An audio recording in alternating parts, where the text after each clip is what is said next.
Now we're live. So pronounce your name for me. Your last name? Jefferson Lumaquin. Lumaquin. All right. Yeah. I'm sure I'll screw it up. Lumaquin. It Um, sounds just like it looks. okay. Lumaquin. And do you go by Jeff or Jeffrey? Jeff. Okay. Mainly Yeah. Jeff. Yeah. Jefferson just seems a bit too formal for me. Yeah. Yeah. So Jeff is a lot easier. I got you. No, I don't. So my first name is Marcus. Oh, And my whole life, my parents, everybody called me Trent. That's my middle name. And it can be a pain at times, going to doctors and all that stuff. But I like it because Marcus is more formal. And I'll tell you a quick story. So I worked with this guy. His name was James Ronald Sattel Jr. And he went by Ron. But his dad was James Ronald Sattel Sr. So he was Big Ron. And then the guy I worked with was Ronnie. But anyway, sometimes I would drive the truck, sometimes he would drive the truck. So if I was driving, he would call me Marcus. And if he was driving, I'd call him James, like we're a butler or something. I don't know. It was fun. Dumb story, but try to break the ice here for you. yeah. Well, I mean, all my kids have a middle name, but everybody calls them by their first name. And I'm literally the only one that calls them by their middle name. So Okay. kind Yeah, of the that's a little same thing. different. Yeah. Yeah, that's cool though. Very cool. Welcome to the Real Turf Techs podcast for the technician that wants to get real. Follow along as we talk to industry professionals and address hot topics that we all face. Along the way, we'll learn tips and tricks. I'm your host, Trent Manning. Let's have some fun. This episode of Real Turf Techs on Golf Course Industries Superintendent Radio Network is presented by Foley Company, a strong supporter of equipment technicians and golf course maintenance departments everywhere. Foley Company offers a proven solution for above and below the turf for turf professionals everywhere. To learn more about Foley Company's line of reel grinders, bed knife grinders, and the Air 2 G2 family of products, or to find a distributor, visit www.foleyco.com.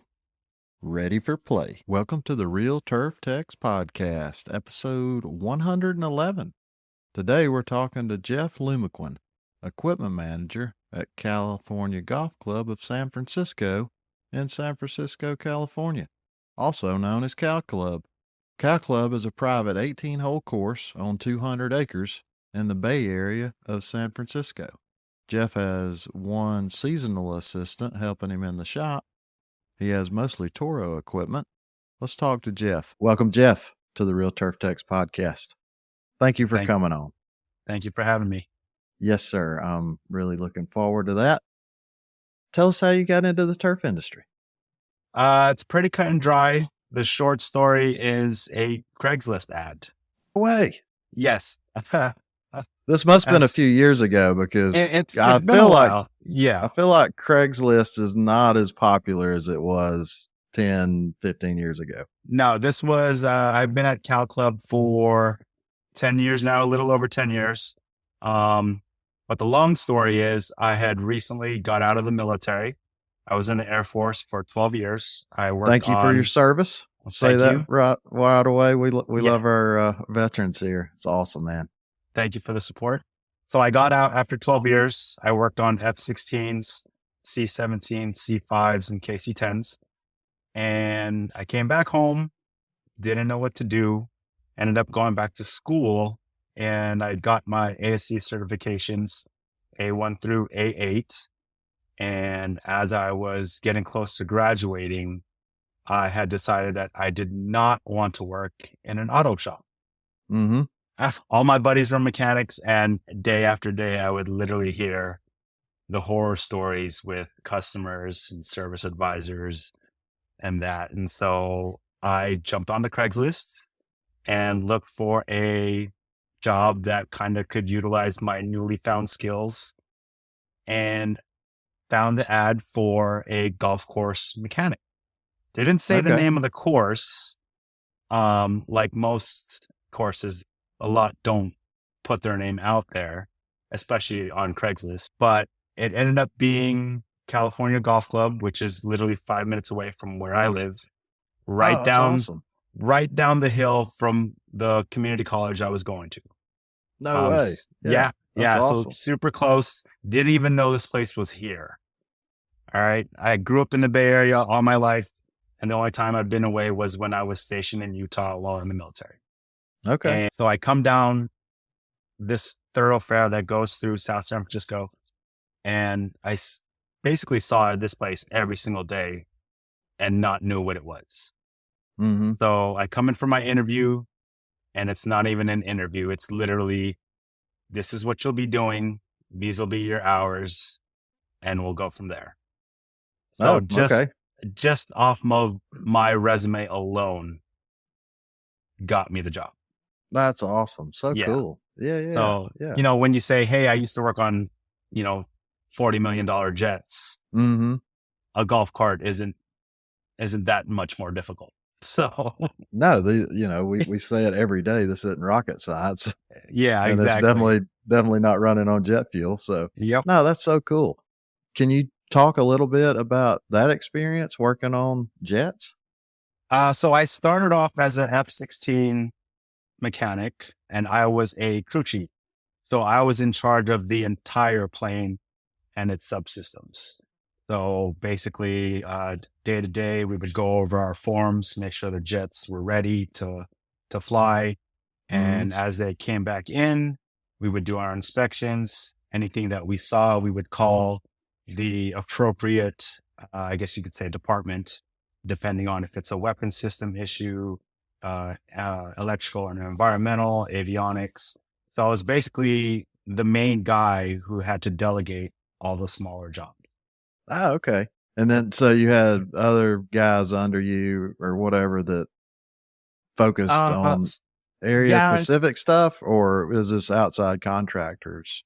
no, it's all military. Well, me being active duty was all military. Mm-hmm. On a fighter jet or any aircraft, there's all these subsystems. And for one person to know every single subsystem would be incredibly impossible. Oh, right, So right. you Yeah. had other, basically, I guess you could say, mechanics that Mm-hmm. worked on those subsystems specifically. Oh, okay. Yeah, that's so cool, man. Yeah, Yeah, but the good thing that's about being the awesome. crew chief is that you get your name on the side of the plane and all the other guys don't. So Oh, that's even yeah. cooler. Yes. Yeah, so Yeah. cool. And you did that for 12 years? So I worked on F-16s for 6 years. And when my first enlistment ended, I had switched over to the reserve side, came home to California, got stationed at Travis Air Force Base in Fairfield, and I switched over to C-17, C-5s, and KC-10s. Okay. And I And finished out my 7 years there. the C5's the biggest one? C5's the biggest one, where the front nose lifts up and then the rear tail goes down. They can Mhm. load cargo from both ends. They fly C5s out of Dobbins here, just north of Okay. Atlanta, and those things, I mean, when they're coming into land and taking off, it just looks like they're just gonna drop at any Oh minute. They're yeah. just so Oh yeah. huge. Yeah. And Yeah, the those are engines on those things compared to the airframes, extremely small. right, right. Yeah, Yeah. yeah. Yeah, I watched one. It was a ways away from the Air Force Base, and I don't know, it was making a turn, like a 90-degree turn, and it literally looked like it was just stopped there and was just barely moving. I'm like, this thing's gonna fall. There's no Oh way it's yeah. going Oh yeah. fast enough Yeah. to If you stay up ever in the air. get a chance to go inside one during an air show, I mean, you could literally play football inside one of those things. Oh, I'm sure. Yeah. Yeah, yeah. Because I've been in like C-130s at an air show, and I mean that's a decent sized plane, Yeah. but and I imagine you could fit one of those inside a C5 Oh yeah. You can minus the fit, wings. yeah, I think maybe one or two if it's Okay. Yeah, yeah. disassembled properly and crated up Mhm. correctly. Yeah. Those Yeah, things are that is so cool. ginormous. Well, again, thank you for your service and thank you for sharing that part because Well, hopefully I know I find it super interesting. I'm sure the listeners do too. Well, tell us what your least favorite part of the job is, and is that sand?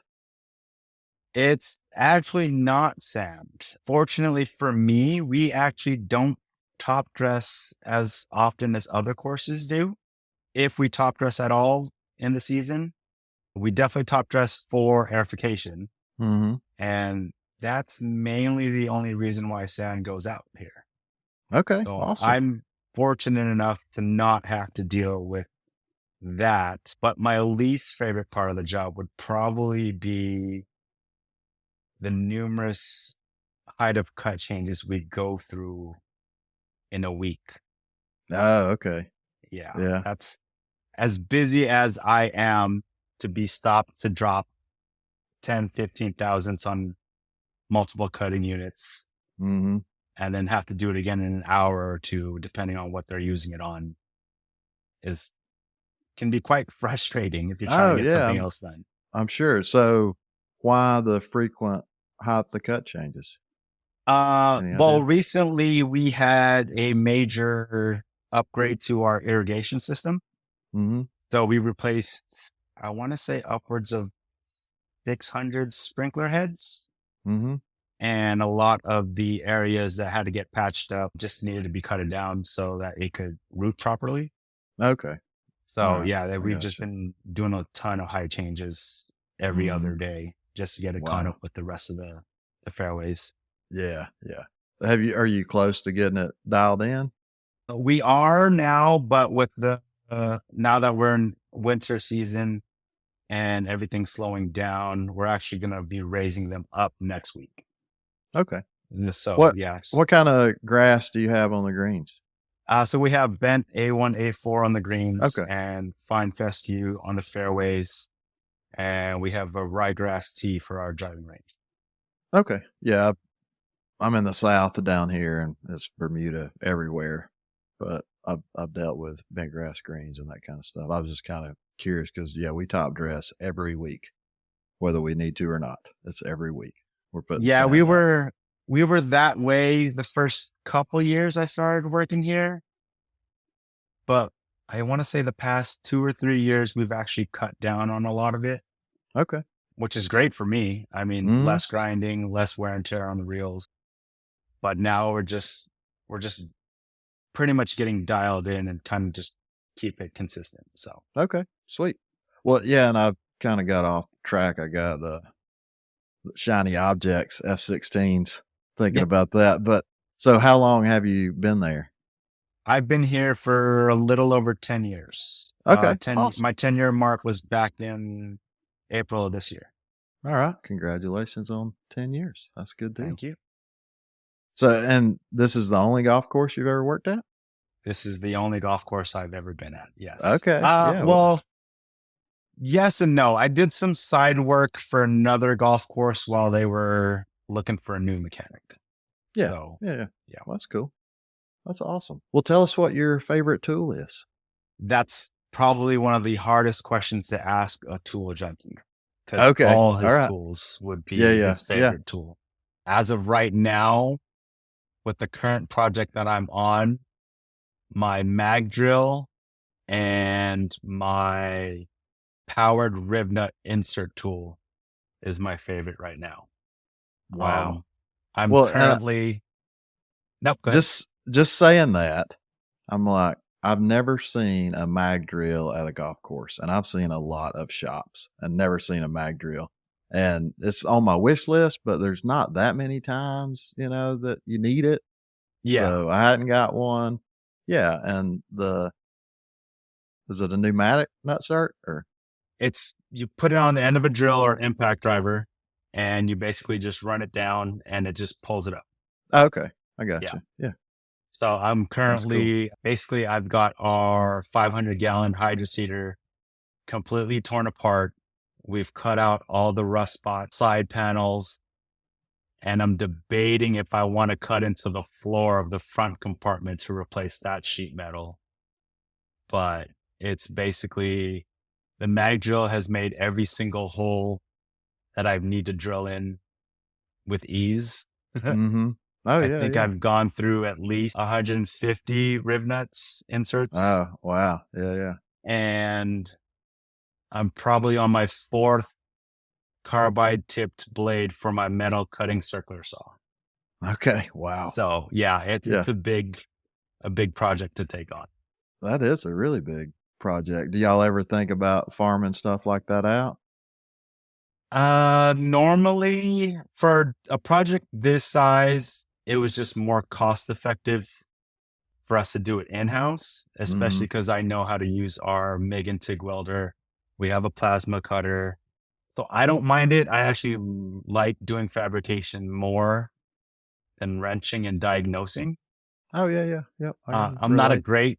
great welder, but I can make it stick and look pretty decent with a grinder afterwards. So, Why don't so this old welder told me one time I think I've told this story, but I'll tell it again. I was welding new shanks on a Cobelco 200 big excavator, and I was told the welder comes through out on the job site doing another job or whatever, and stops because I'm welding, and I'm like, yeah, I'm not a welder. This stuff, it looks like crap, and he said, looks never held anything. And I thought, you got a valid point there. I yep. mean, don't get me wrong, I like for it to look good, but looks never held anything. Oh yeah, and metal filler is only a store trip away. So, But right, yeah, yeah, yep, that's true too. Well, it reminds me. So we have it's a T900 hydro seeder.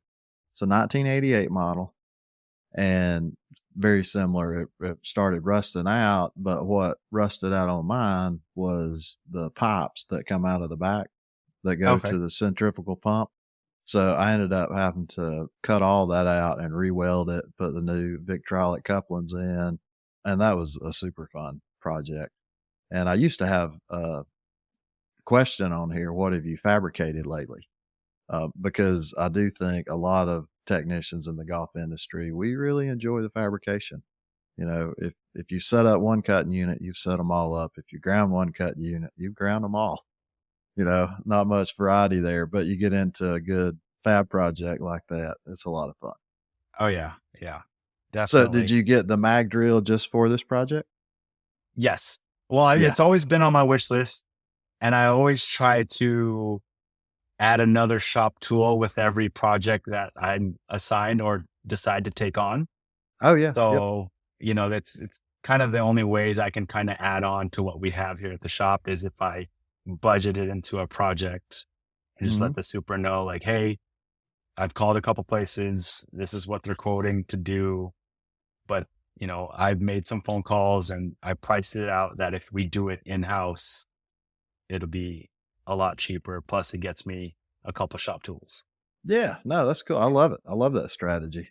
I'm the same way around the house. If I got to do something, I need whatever miter saw, nail gun, whatever Yeah. it is. Yeah. Yeah. Oh, just another reason to buy a tool. I'm I'm all still in. trying to figure out how I can work in a CNC plasma cutter into the budget. So, There you go. Let me yeah. know if you figure that one out because I want that secret too. What do you do to relax or find your balance? I, okay. So I have 5 kids. I have a 19-year-old daughter, a 9-year-old son, a 7-year-old son, a 5-year-old son, and a 2-year-old daughter. So I don't So, have so much you do time. nothing to relax. I do nothing, Wow. unfortunately. And on top of that, my wife has her own cookie business. So on weekends, she goes to pop-ups and food events and vends there. Hmm. And, I'm the logistics. So I have to pack up the car, make sure we have everything, bring her over, set everything up, and then stick around for breakdown and Okay. drive Yeah, back yeah. home. So That's yeah, that's cool. I literally have no time for anything. Hmm. So, Well, what did you like to do before the kids? before the kids, I had restored a 66 Mustang minus the paint and metal work. Mm. But I tore it down, rebuilt the engine, redid the suspension, redid custom wiring so you couldn't see a wire anywhere you looked. And did that. I also had a 67 Camaro before that I used to wrench on all the time. Never got to do a full restoration on it, but was able to keep it running and drive it every Mm-hmm. once in a while. So working on cars Yeah, is it's a fun. big passion. But unfortunately now I just don't have the time nor the money to afford it still. Yeah, yeah. No, I understand that. What's been your biggest challenge to date? Lately it's been time management. I had a part-time assistant for the past 2, 3 years. Mm-hmm. So he's still around, but his schedule isn't as consistent as before. But him being here allowed me to do a lot of the bigger work or diagnostic work, depending on what was broken. Mm-hmm. So he would handle disassembling reels, prepping it for grind, all the oil changes and PMs, and then deal with all the two-stroke equipment. Oh, nice. Now Yeah, that I've been he's looking for a two-stroke person for years, and I've yet to yeah. find one. And so he wasn't a mechanic before. He's retired. He's a retired glazer. And so he was just looking for a part-time job and loved to play golf. Mm-hmm. And he was a friend of another employee here. And so it's like, hey, I'll give you a chance. I'll train you in what you need to know and what you need to work on. And we'll see how it goes from there. Well, 3 years later, he's still around. That's awesome. Loves what he does here.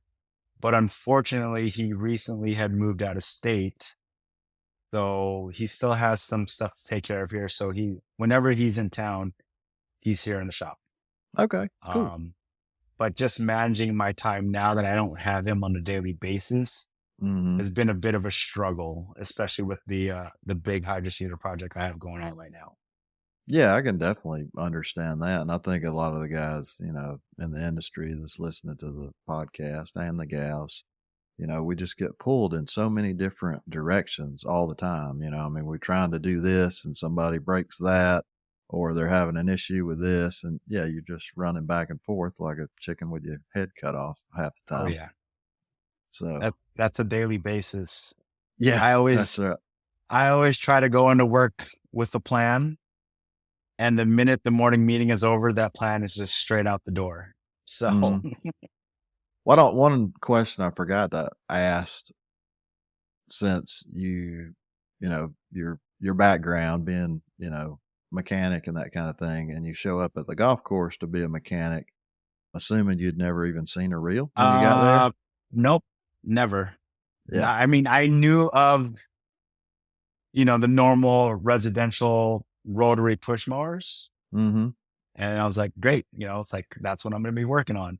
And we have one here, but unfortunately it only goes out once a week and it never is a big issue. It's Mm-hmm. everything else. So yeah, I've never seen a reel, nor have I ever officially stepped on a real golf course until I came here. Wow. Wow. So That's crazy. Yeah. So how did you learn about reels and cutting units and all those things? So the previous mechanic had taught me about it. And when I first started here, I told myself, coming out of my military background, it's like, okay, I'm going to learn everything I can about this system because hydraulics is the same, Mm-hmm. same principle from a jet. Engines work the same, you know, jet engine. And then me with my ASEs, like Right. I Right. knew gas and diesel, hydraulics, pneumatics, like I had that all down. Mm-hmm. Reels was just something new that, like wasn't necessarily a hard concept for me to grasp. Yeah. It was just like, okay, how do I sharpen these and how do I, Mm-hmm. set them properly? It was just something new.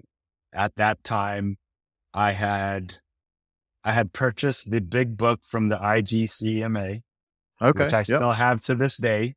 And I basically just kind of browsed the internet, looked on forums, read the big book, and just kind of took whatever scrap reels or spare reels that we had, broke them down, put them back together, and just learned that way. Okay. Yeah, yeah. That's awesome, man. That's so good. Because I do think that's one of the challenges for people coming into this industry, even with a mechanical background. And like you said, there's not really anything hard about reels and cutting units, but I do think it intimidates some people because they're not familiar with it.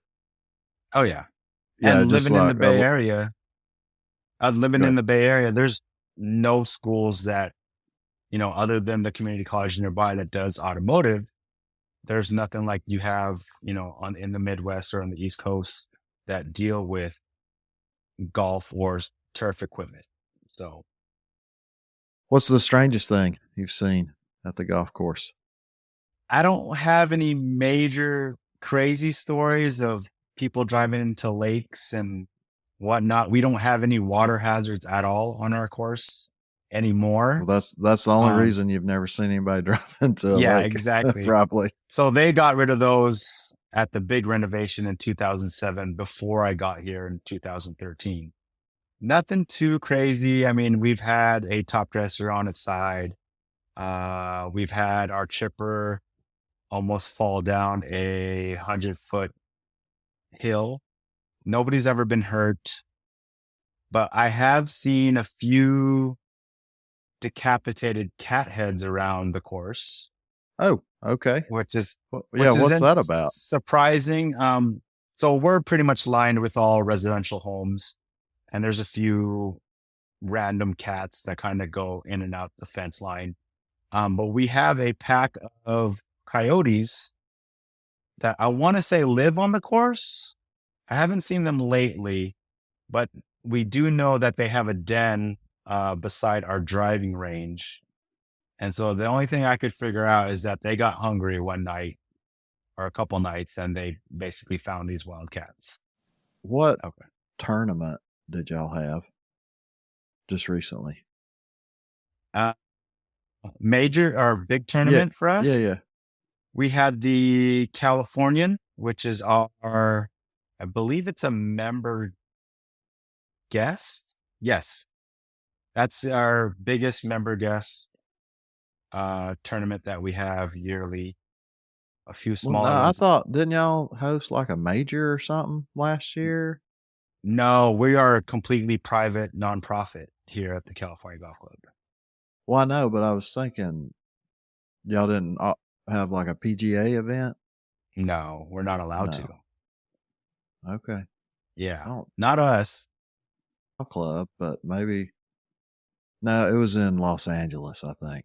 Oh, it's LA Country Club. That's what you're Yeah, talking about. that's what I'm. Yeah, Yeah, yeah. I'm getting confused. But I have heard of Cal Club, and my superintendent has played there and talked about how great it was when the show was in San Diego. He ran up there Awesome, awesome. and played. But anyway, that was sidebar. So on to the next question.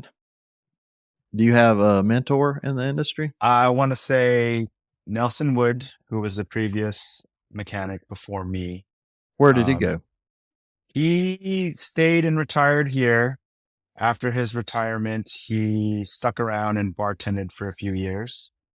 And unfortunately, he had passed recently. Okay. But basically, him being my mentor and learning reels and grinding, we became very close. I bet. Yeah. So it was real sad to hear. So it was real sad to hear that. And then also Thomas Bastis, who I'm sure a lot of people would recognize the name. He was the superintendent that hired me. Okay. And his way of running things, I guess you could say, is unconventional Okay. because he doesn't train assistants. He trains superintendents. Oh, okay. Yeah, And it makes so sense. that's how he always looked at it. He wasn't training an assistant. He was training them to be a superintendent. Mm-hmm. And just his process of thinking out the box and finding solutions kind of gave me this whole new perspective on how I should be working on a piece of equipment or diagnosing it, because you can only go through so much of a service manual and what going into, diagnosing an engine or a fuel system and Mm-hmm. whatnot. And just his way of thinking just showed me another perspective on how to look at things. Yeah, sure. That's awesome. And I think that helps so much having a different point of view on things. It helps us learn, and it's keeps it interesting too. Oh yeah. Oh, yeah, Yeah, definitely. for sure. What would be your dream job or opportunity? I mean, realistically, I don't see myself leaving from here. Mhm. I don't know if I'd consider it my dream job because I never thought of myself being a golf course equipment manager. Mhm. But I mean, I don't really see myself doing anything else these days. Yeah. I mean, I've already Yeah. been here 10 years. I mean, I thought I would have stayed in the military to do my full retirement. But it's not like I grew up with passions of working on planes either. So, Mhm. um, I think, I think I would really see myself just either not being here specifically, but I would like to stay in the golf industry in some No, that's form. awesome. Yeah, very cool. Um, yeah, I'm not a golfer. That's okay. I'm not So, either. so it's when people say, ask me where I work, they're like, "Oh, so do you play golf?" I'm like, I spend enough time as it is working here. I Mhm. don't want to spend my off time here. Right. No, I understand. Um, I was actually interviewing a guy last night, and he loves to play golf, but he didn't play at his club very often. He goes somewhere else just to get away from his club for a little while, which, I oh mean, yeah. I can relate to that too. And I always thought the same thing. I mean, not that I ever picked up the game. I tried and was not good, and it just wasn't my thing. But yeah, I'm So ready to leave and see some different scenery. being military, most golf courses have their own golf course or are associated with the local golf course. Mhm. And the group of guys I worked in always wanted to go golfing. And I'm like, oh, I'll go. And, I'll walk around and drink a beer, but I don't know if I'll play. Mhm. And so the one time I picked up a club, and this is even before my first beer that day, I had went to tee off and everybody knew that I didn't play golf and have never played before. So they all stood behind me and to the left or the right.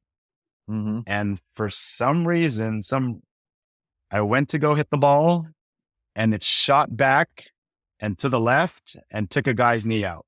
Oh, no way. So I'm That's like, yep, awesome. I am done for the day. I don't think this is my thing. And Yep. it was just one of those things. I'm like, yeah, just not for me. So That's funny. That's a good one. What technician would you like to work with for a day? I think any other technician would be a great opportunity. That's a Um, solid answer. I mean, literally, like I said, first course, I've, other than Nelson, who had taught me what I needed to know, and my assistant, I haven't really had a chance to work with anybody else. I Mhm. do visit other courses. I do talk to other equipment managers, but I haven't really gotten a chance to actually work beside them in the shop. Yeah. So, Yeah, yeah. you can only learn so much by talking to somebody, but you can learn a lot more when you work beside them. Oh, So, yeah. Yeah. so, I mean, little ins and outs that they do different than you do, and yeah, it's oh really, yeah. really good. What do you know now you wish you'd known on day one?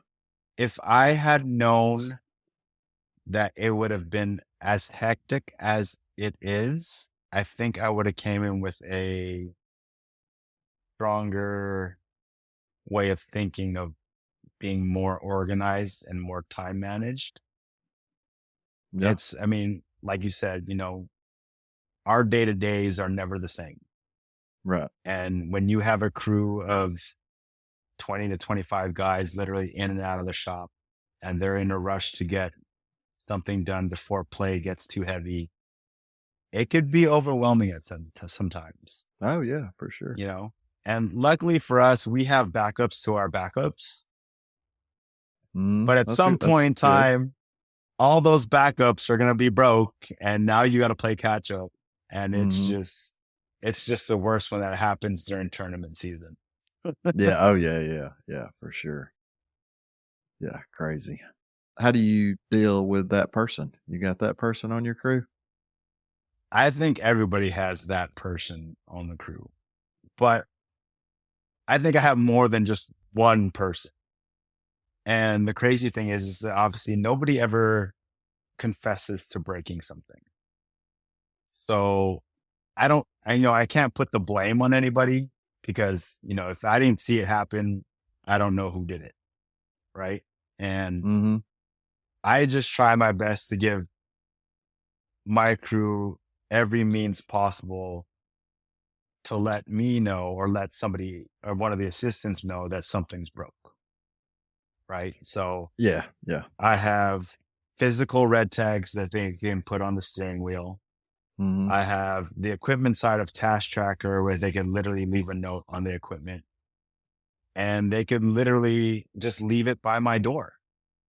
And I'll know immediately if it's not in the tool cage or the piece of equipment's not parked where it needs to be and it's in the shop or it's by my door.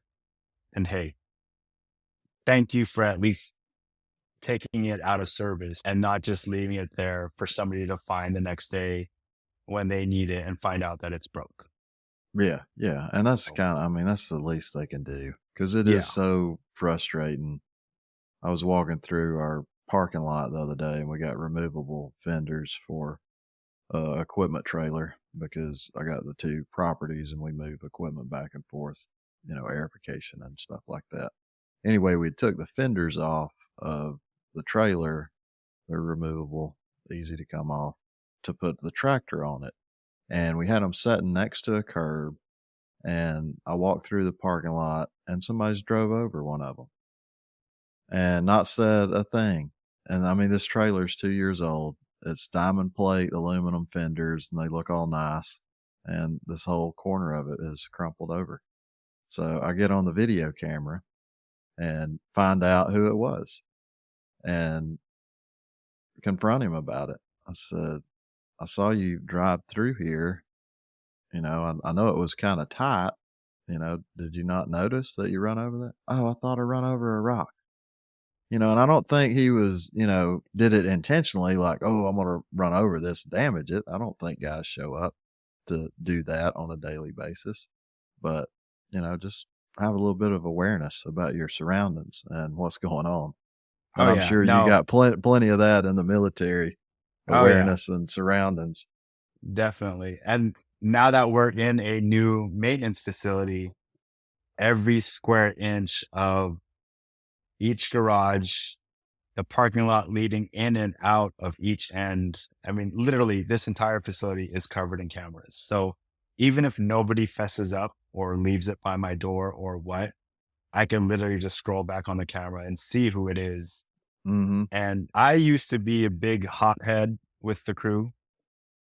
So I don't even deal with it these days. I literally take that video clip and I email it to the superintendent and the two assistants and just let them deal with it.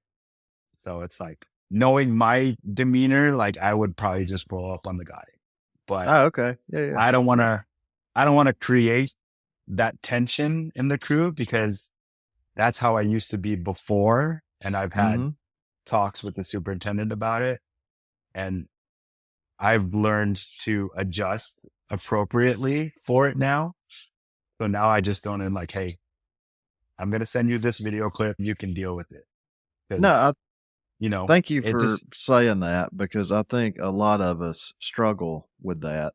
And I've definitely got better over the years and I'm not as explosive as I used to be, but it's extremely frustrating and it letting is, it somebody is. else. But I think it's important that you notice that maybe it's better to let somebody else handle this.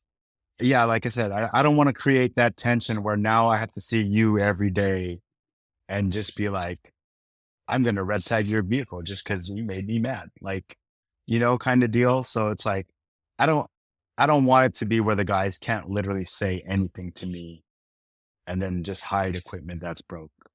So it's just like, okay, let me just pass this off and let the superintendent deal with it. And I'll just go on about my day in the shop kind of deal. Yeah. Yeah. Yeah. Yeah. Take a deep breath, let it go, Yep. move on. No, that's really good. Well, I met this guy, and he said he actually went to anger management counseling, and he said it really helped him. to go through that. And when he was first telling us, I kind of thought he was joking about doing it. And he's like, no, I really did it. It's really, really good. So for the listeners, if you struggle with stuff like that, maybe it is worth doing a class or getting some counseling, because Oh I'm yeah. sure it doesn't just happen at work. It happens, in all areas of your life. Oh, definitely. And, So, being prior military and being in a high stress environment, working around expensive jets, same deal. I mean, we had those guys, who broke stuff and, kind of, you can't really hide it on a $40 million jet that has one pilot, hmm like, hey, this pilot's life is in your hands. Like you have to say something if something breaks and go through the proper channel. So we never really had that. I mean, obviously crew chiefs just tend to be more prone to being angry because of the fact that we're just under so much pressure to get these hmm planes up and ready to go. So, I mean, I know all my other crew chief buddies are the same exact way, that they will just blow up on somebody.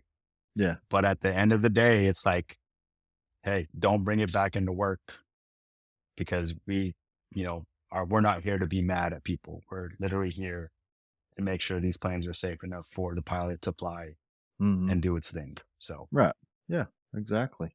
And yeah, I mean, that's got to be a whole nother level of stress, because you're maintaining a piece of equipment that, can be fatal if it's not correct. oh yeah. And these are fighter jets. They go off to war. Right. So Yeah. Yeah. Yeah. they've got to be fully 100% fighter mission capable every single minute of the day. Get ready for tips and tricks. What kind of tips and tricks you got? I don't know if I have any tips and tricks per Buy se. a mag drill on your next That's fabrication one, project. budgeting good shop tools for your next project.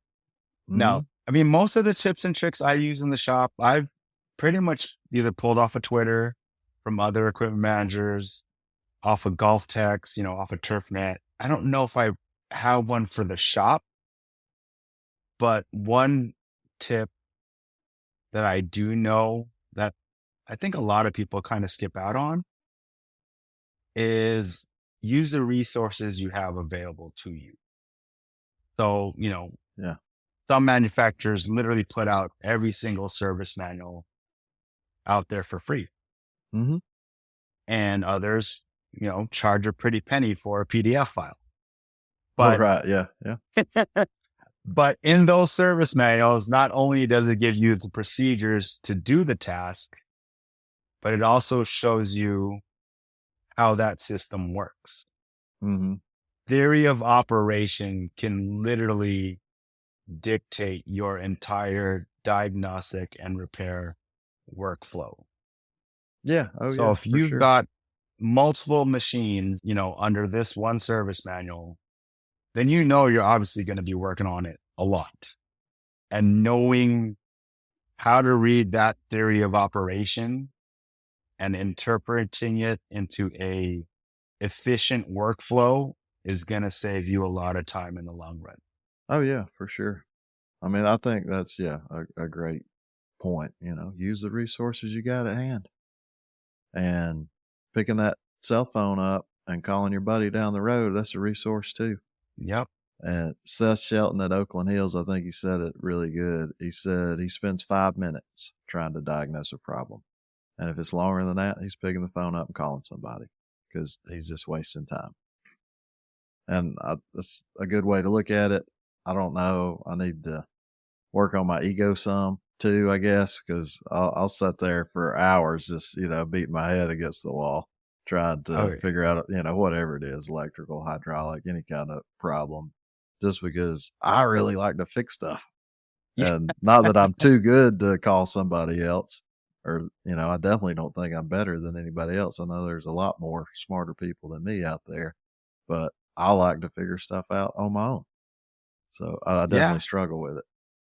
I wish some of these service manuals have, I guess you could say, the format in which the military sets up their manuals, literally like second to none.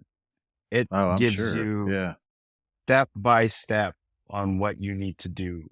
Like a lot of these service manuals are like, remove this part. And I'm like, well, this part is buried under 50 other parts. Okay, so I'm just supposed to just go in there in between everything. Like, they could literally, I don't want to put manufacturers' names out there, but there are some manuals that literally just say, remove this part. But like I said, there's like the million things right in front of it. Like, how am I supposed to just Well, remove this part? right. And So then, yeah, I've seen, other things where it says remove this part, but it doesn't tell you how to remove that part. And that part is press fit in there, and you need a special tool, or you yep, need, a slide hammer, whatever the case is. You need a bunch of specialty stuff to remove it. And in the exactly. manual, it just says remove it. Like, Yeah. well, okay, I know it has to come off, but could you elaborate a little bit more on Yeah. the easiest way to remove it? Yeah. That Yeah. would be extremely helpful, especially in some of these tight, cramped engine bays and, you've got hydraulic and fuel hoses in line everywhere. You're just like, how, what? So, Yeah, well, I was installing an engine on, I won't mention the name, but I was installing this engine, new engine. The old one took a crap, and they sent an instruction manual, and it was like 10 sentences. And I was like, really? This is all you're getting?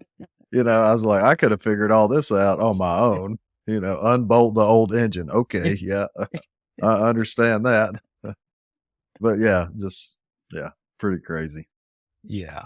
They didn't put a whole lot of thought into that. Well, what else you want to talk about? So a lot of your other interviewees, like their local chapters, are a lot more active than here in the Bay Area. And it just amazes me. I mean, especially like T-TAC in the Carolinas, like they're just from what I've seen and what I've heard on your podcast, it's like they are super active. Yeah. Yep. And like here, the GCSAA chapter of Northern California, there's not even an equipment manager like classification in their, I guess, I don't know what it is, like their bylaws or their Oh, yeah. format Yeah. or Yeah. whatnot. So it's like, and as many golf courses as there are in just the Bay Area, I'm extremely surprised it's just not more active. How do you go? I mean, I'm already pressed for time as it is with my 5 kids and my wife's business and Right. Right. here. Right. Right.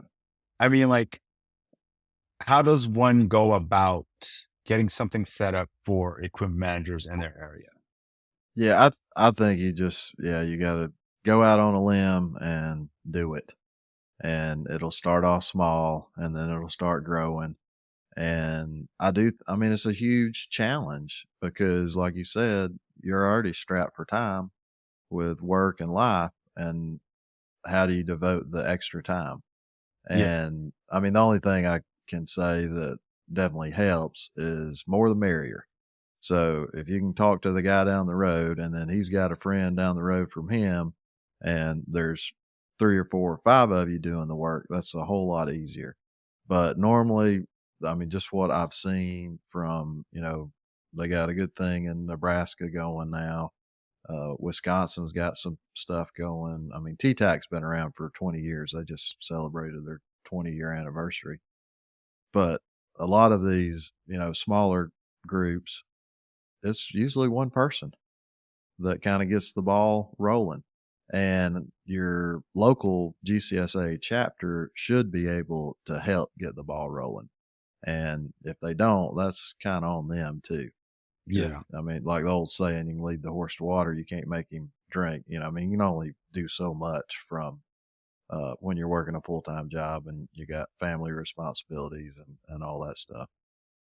Here in Georgia, we're really lucky that, our superintendent's association, our director of the Georgia chapter, she's awesome. and helps us get together all the education. We kind of have to help her with ideas, but she's like, I'll make all the phone calls, I'll line these people up, and it's really nice having somebody that can do all that stuff. Cause I mean, that eats up a ton of time when you're sending emails and texting and calling people, trying to get them lined up to speak at a seminar. So the more you can spread the work out, the better. But I Yeah. would definitely reach out to your local chapter. And then I would reach out to, I can't remember the gentleman's name that's the field staff for the California area with GCSA. He works for corporate GCSA, but you Okay. have a field staff representative down there. And, I've been thinking about this for a while because I see a lot going on in the rest of the country and I don't hear anything about California, No, and that's, I'm kind of like, why?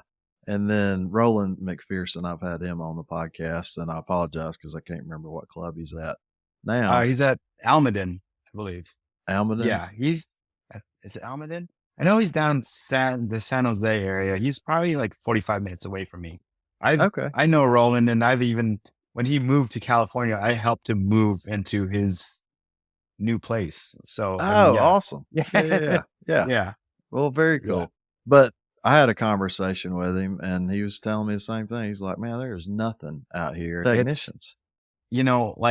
San Francisco in itself is not huge. 7 by 7, 49 square miles. You literally have Olympic Club, San Francisco Club. You have Lake Merced and right outside of San Francisco. You have us. You have, what is it? Green Hills. You have Peninsula Country Club. I mean, there's literally, you could throw a golf ball down the street and it'll hit another golf course kind of deal. Mm-hmm. But, and I know my superintendent is in a group with other Bay Area superintendents. And I think they meet like every 2 weeks or so. They usually have like some Friday get together at least once a month. Mm-hmm. And it's like for me to get a hold of another equipment manager that's local, like I have to literally go through him to get, that equipment manager's number. I'm like, if all these superintendents who are within 15 miles of each other meet at least once a month, like why can't you guys set something up where equipment managers kind of piggyback on that and do something kind of deal, Yeah. I mean, that's you know? a good idea too. Another thing I just thought about, because there's a lot of people doing this, is starting a WhatsApp group just for that area. Yeah. And then you can start talking and brainstorming and coming up with ideas. And one thing I started doing here in Georgia when I first kind of got back in the golf business in 2010 was call all my local guys, whatever, it's 10, 15 courses, that's not too far for me, and set up, a lunch, or not a lunch, but it was more of a dinner. And we would meet at somebody's shop at, 4 o'clock and hang out for a couple hours and order pizza, and usually the club would take care of the food. And we had a few salespeople, like your lubrication people that come by, and they might sponsor one. They'll say, okay, I'll pay for the food and I'll give away some products, free samples or whatever, lubricants or Yeah. grease or whatever it might be. So you can definitely do something like that on a smaller scale, but doing, anything bigger than that, I definitely think getting your local chapter involved, help put that together, because that's a lot of work to put on even 3 or 4 guys. Yeah, definitely. Yeah, it's crazy, especially with California being as strict as they are with, air quality laws and whatnot. This whole under 25 horsepower gas engine ban that's coming in a few weeks, Hmm. kind of deal. I'm like, nobody, especially golf courses, nobody's ready for it. I know now. And my shop is going on 3 years old. Hmm. And it's like, no, we don't even have the means to charge half our fleet right now. Yeah. What about golf courses that, don't have updated shops or don't have the budget for it kind of a deal? It's like, Hmm. yeah, it's mind boggling. Yeah, I don't. So, how prepared are you, or what does that mean when it happens next year? What are you going to have to do at your club? I mean, as far as my club goes, so it's just a ban on new new product under 25 horsepower. So you can still buy used all day long if you can find it on the market. Um, I mean, I will don't be know. people be going out of state to buy that stuff? And I don't know I'm how sure that's there's going to laws work against that. because I know. So when California had banned flavored tobacco in all of the state, people were going out of state to buy like menthol cigarettes and whatnot. Hmm. And Nevada had caught on where they were like, hey, anybody who's buying X amount of flavored tobacco in bulk, you have to take their information down. Oh Like wow. they have to show ID, do they own a business that sells tobacco kind Hmm. of deal? So my guess is it's not going to happen right away, but eventually neighboring states are going to be asking for that information, because it's like, for me, however many Honda GX whatevers I have, now it's like, hey, if one breaks, I can't buy a replacement engine. Hmm. I mean, I can't even go to my local. I don't know how. Right now, I've been replacing all my Honda GX series motors with engines from Harbor Freight, Oh yeah, yeah. just because one, they're a lot cheaper, and it's the closest Harbor Freight to me is like 20 minutes away. Hmm. So I could literally just, hey, this GX 160 broke. Okay, give me 40 minutes to get there and back and put it in and done. Oh yeah, yeah. Now, it's like I don't know how that's going to be. That's why I ended up stocking up an extra couple Predator engines just in Hmm. case. Yeah, yeah, yeah. And we had bought extra backpack blowers and string trimmers because we know, I don't know how that works on two strokes, but I figure, hey, it's under 25 horsepower. It's a gas engine. We should buy it just in case Yep. because you can never have too many backpack blowers and string trimmers, Oh, not at a golf course. Yeah. No, you no, know? never. And luckily all our equipment is leased. All our core equipment is leased. Hmm. So we had worked it out with our Toro rep that, hey, once these leases are done, we're just going to end up purchasing them. And that'll give us at least 2 to 3 years to prep for going all electric. Yeah.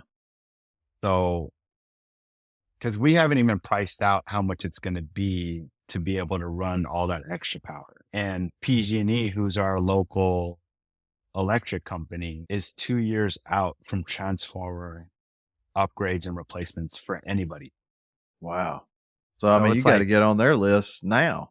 yeah, exactly. And then getting a backup generator is anywhere from 3 to 4 years from what I heard last, just permit wise. Hmm. So That's it's like, crazy. if you're, if we had planned it out while we were planning the build of this maintenance facility, we could literally just go about our normal ways and just roll over our lease into a full electric and be fine. But because this maintenance facility was built on membership assessments, they pretty much went the budget friendly route. Well, right. So they Yeah, said, yeah, yeah. do the bare minimum, get them a new shop, get them, a break room and proper Hmm. storage for all the equipment, and then we'll deal with everything as it comes up. Yeah. Well, once the shop was done in 2021, this law was already on its way. This bill was already on its way to becoming law. And now it's time for it. And now we're just like, oh, maybe we should get an electrician out here and get a quote and figure Oh out, wow. what we need to do. And I'm like, I brought this up when we planned the maintenance facility. You guys were just like, oh, we don't need it now. We'll talk about it later. Yeah, And yeah. so, That's a bummer. yeah, exactly. So we could have been ready to be turnkey all electric, but because, this was expensive enough of an investment that they didn't want to spend any more. Hmm. So they said, we'll just deal with it when it comes up. I'm like, Right. okay. And I mean, that's the way it goes for a lot of us, a lot of the Yeah. times.